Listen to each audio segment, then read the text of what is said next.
crazy as fuck. I'm crazy, but I'm free. I actually had a couple of questions written down.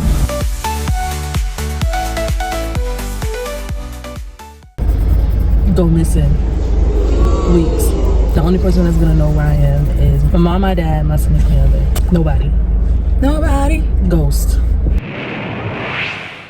I definitely out of fucking America. You know how they people say like, oh, if I was alive, there would be signs. There will not be signs for me. I'm gonna act normal until I get the cash money in my motherfucking hand. I'm gonna go missing for like indefinitely. She was never to be seen again. I'm gonna be an urban legend. We're gonna know her. They're gonna be like, we have an older sister. She's not around anymore. I gotta get businesses in order. I have to get properties in order. I have to get stocks in order. I have to get things in order. I have to get wills in order. I have to get my whole life and my kids' life will be set the fuck up. Okay? And I agree. And after I come back, I'm gonna do a bunch of celebrity shit. I'm gonna go to the Met Gala because you can pay for the ticket. It's $3,000. People are gonna be like, who the fuck is this? And I'm gonna make my entrance as like one of those mysterious celebrities that nobody knows, but nobody knows like how they got there, but like they're friends with everybody famous.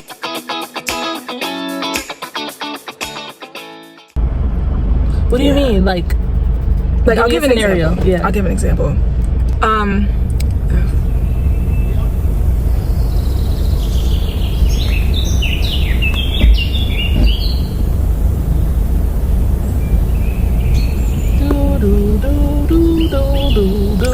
I'm finding it. Shit, find it faster. One thing I didn't realize until I got much older is that a lot of people are actually weird, and sometimes they actually have bad intentions. Even your fucking family, bitch. Even your friends, bitch. People that you've been friends with for years, family that watch you grown up. Oh, they can be so weird, and it's so sad. Like, I'm gonna bleep this out, but when I was talking to she is evil. So mean. When people are mean, they're miserable. And so if someone is mean to you, it has nothing to do with you, everything to do with them. They do not like themselves, they do not respect themselves, and they're upset that they're in this body and they can't do anything about it. So basically, we were at the airport and she was talking to me about something, and the guy was like, miss, can you clear out the way because there's people coming down? She goes, I know what I'm doing. These people telling me to move out the way. What you, like, I can see where I'm going. And I was telling the guy, I'm like, that shit is not funny.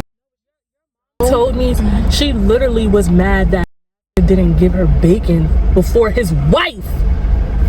I don't know if old people just think that once they get to a certain age they can talk to people any type of way. Always been like that, bro. It didn't click until I got older. So it's going to our point where it's like I didn't realize like people are actually weird, and it's not just like oh, like I'm quirky, like oh, this is just like their quirk. Like people are fucking weird. People are actually fucking mean and weird, and they need to get that shit in order. And I pray when I reach over the age of 60, I'm not a rude bitch. Yeah, because nice old people, oh my god, the sweethearts, I would give them everything. The nice old ladies that come in the store, I'm like, I could talk to you for hours. The bitter ones, fuck that. I'm ready to take your fucking cane and your glasses, bitch. Get home safe.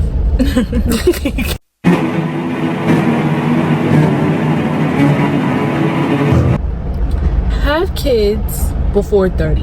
If you have kids before 30, you'll be able to live out the rest of your life after 50s and have someone take care of you and they'll be grown. That's fucking bullshit. Have kids when you're ready to fucking have kids. I feel like there's so much pressure on me right now to have kids, and I just hit half of my 20s. Like, why is people asking me when you're gonna have kids? That's fucking insane. I'm still a child. You also have to think, and I agree with you 100%, but I think you also have to think, from our family, everybody had kids young. That don't have shit to do with me. My mom was like 29 when she had me, and she's on the older side. And that's old to our family. My mother had me when she was 16. 1-6, bitch. That is an adult lesson. I'm young and turned. I'm not worrying about no kids, and I won't be for the next 10 years.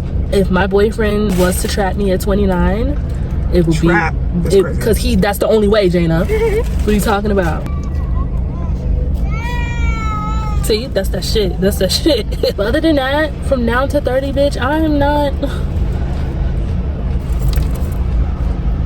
You over here eating. I'm talking about eating. I got rice, spicy tuna jalapenos, My mouth is on fucking fire right now. I can't even lie. I got beans, greens, potatoes, tomatoes. White rice. Why is it spicy? Spicy tuna jalapeno. Both of them. That's okay. I'm a trooper. I'm African. It's in my genes. What's the advice I've ever gotten from my therapist? So basically, if you don't know, I don't really crush on people. I don't really date, and I'm fine with that. But I do want a companion, a life partner in the future. First of all, like convenience sake, it's nice to have a partner in your life. Every week of this relationship, my therapist was like, I was telling my therapist, I'm like, I don't want to do it. She's like, you just have to stick it out. Every week, this poor guy, I just like I wasn't really messing with, not really. I was like, I want to break things off. She's like, but it seems so good. Like you guys have everything in common and you're the same age and da-da-da-da-da. Just stick it out. Don't ever stick something out. When you don't want to do it. You're literally forcing yourself. Especially when you're forcing yourself to do something in your heart and soul you're just not built for. You know you don't want to do it. And when you're also messing with somebody else's emotions. It's like, why are you sticking it out? For what? There's no reason. Wasting time. Literally 10 weeks in, I was like, I can't do this. She's like, yeah, you should have broken up with him. Bitch. You need to do drugs. No, I'm like half joking. Obviously, I don't think any 13-year-old should do any kind of drugs. You need to rebel more. You think you're rebelling now? You should have been more out there a little bit, like took risks, doing things out of your norm. Actively rebelled.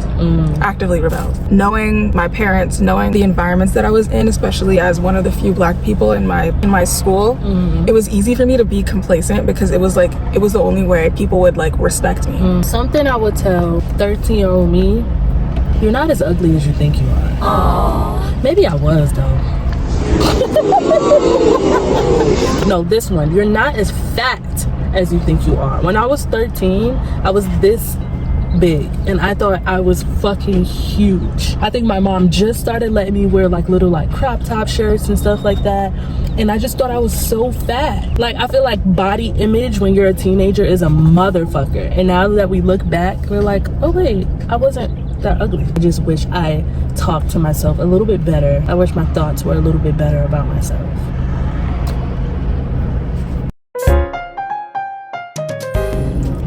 Was moving to California. It gave me a sense of peace. I don't always feel like I'm ripping and running and trying to hustle to the next moment. I found my partner here, gained better relationships with my cousins, and I just feel a little bit at peace here than I would be in New York. The environment, my day-to-day, you know, like it ain't perfect, right? But it's not really stressful. It's not something that is making me a worse version of myself. Yeah. You get what I mean? It's better than what it could be. The smartest decision I've ever made. Moving to New York, because I remember this one time I was driving with mom.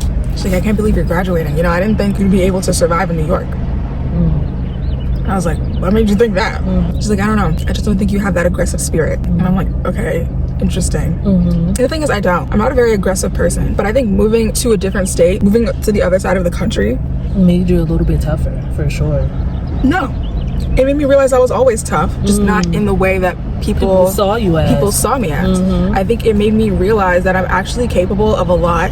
Of handling your own. Yeah. I have a good head on my shoulders and there was nothing for me to worry about. And when you're a teenager, you're very doubtful of your capabilities. Until you gotta do it. And that's outside people always trying to put their fears, you know, their projections on you. Sometimes you gotta see it through, my boy. You gotta see what you can do. You gotta see what you are made of.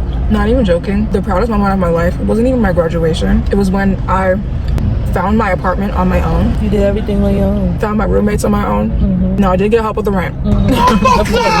Of course. It's New York City. Hello. And so I was in charge of the handling the landlord, paying the bills, like they would pay me and I had to pay the bills. All the hard stuff. I had to move everything out. I was constantly on the phone with the super being like, this needs to be fixed, this needs to be fixed, sending pictures. Doing your grown shit. I was doing it. All right, this is the last one, so I'm kind of tired. You are? Yeah. Damn, I can go. Okay. Can we say it about each other and not about ourselves? That's a good idea. You're so smart. That's a good idea. And I'm not saying I didn't think you would be open-minded, but you're more open-minded than like the average person that I know. What? But like yours have such like a bright spirit. You have such like a like you're like, I don't know, you have such a bright spirit and you're very open-minded. And you're also from New York, and New Yorkers have this reputation of being like very like, oh, what's up? What up, nigga? But you're not that. I can be sometimes. No? You can be, but that's not you. Yeah. That's only if you have to be. Yeah. There's maybe people that you see coming to the store. Janah's like this. Can't read me. You don't know what the fuck I'm thinking. Yes, no, maybe so. That's the only thing you're getting out of me. Janah's really not like that, y'all. She has so much more depth to her. Like, Janah is the ocean. Wow. What does that mean? When you go into the ocean, you surface level, your feet is touching the sand, and I feel like a lot of strangers just touch the sand with Janah. They don't go in. Wow, that was really poetic. That's really poetic. That's a great metaphor. And when they really get to know Janah, they're like, oh shit, she's funny as fuck, because you're funny as shit, and you're really a clown, bro. Like, you just gotta dig a little deeper. You gonna play the song, right? Copyright. So, fuck them people. I care too much about a lot of shit, and that's a good thing and a bad thing. I think I'm a very caring person, and a lot of people can see that from the jump, but it gets to a fucking point, you know? How much caring can you do? Yeah. What about you? I don't care about a lot of things. But the thing is so true, y'all. It's not even like I'm trying to pretend like I don't care. Genuinely, so in my heart and my soul, I could not give less of a fuck. I'm able to brush things off really easily. I don't take a lot of things personally. Like literally when we got literally before we got in the car, Ariana was talking about, and she said something slick, allegedly. I didn't even peep it because I was just like, whatever. I'll peep and everything. You were going off like, and this bitch da da da, and this bitch da da da, and this bitch. Janah was like, and I was like, whatever. so. But I think that's what makes us good for each other right now. Yes. Janah has taught me not to give a fuck about a lot of situations, and I've kind of taught Janah like, no, maybe you should kind of care.